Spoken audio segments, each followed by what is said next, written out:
बेहतरीन समाजों की मालिका सुहाना देवी जी। और देखो हमरे कर बापन साथ देवत है, झूमत है और नाचत है। हमरे कलाकार मन के बड़ा बेस लगत है, इसने साथ देते रहो, झूमते रहो, नाचते रहो, खुशी मनाते रहो, आज वाला कार्यक्रम के यादगार पल बनाते रहो। देखो हमरे के झारखंडी आदिवासी और मूलवासी हमरे कर परंपरा सभ्यता और संस्कृति एक अलग पहचान के बताएला। हमरे कर बोलना ही गीत और चलना ही नाच लागे, ये तो हमरे कर झारखंड कर परंपरा लागे। चलो फिर से एंजॉय करते रहो। सुहाना देवी जी का लगा थी मंच में आवाज ठेठ नागपुरी पारंपरिक गीत कर साथ। और आज हर आधुनिक नागपुरी गीत, ठेठ नागपुरी गीत जिन्होंने मन के भेस लागेला सब के हमरे करब शामिल। चलो शुरुआत करके बटे जाती सुहाना देवी जी कर साथ ठेठ नागपुरी वाला गीत कर साथ। चलो जाओ नाचू झूमू एंजॉय करो। चलो कलाकार मतलब माइक है और रोड़े के नाचे है गीत के सुन के। चलो फिलहाल सुहाना देवी जी उपस्थित है young star musical group Torpa कर साथ। सुना बिन कर आवाज के हमरे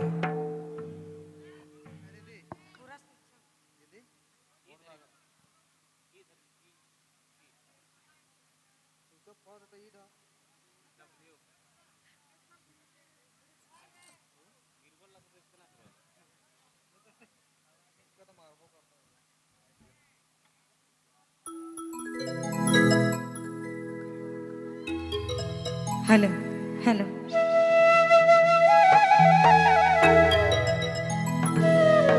जिते भी संगीत प्रेमी भाई बहन माँ बाप सबके तहे दिल से प्रणाम करे थे। कंटिन्यू प्रोग्राम है के कारण आवाज भी खराब हो जाए, गलती सलती हुई तो क्षमा कर।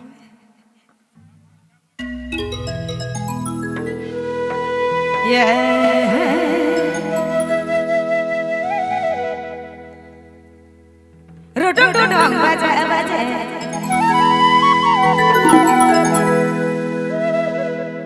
बर बाबू हसनारू ये सोनारू बजे बजे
दिया का करेला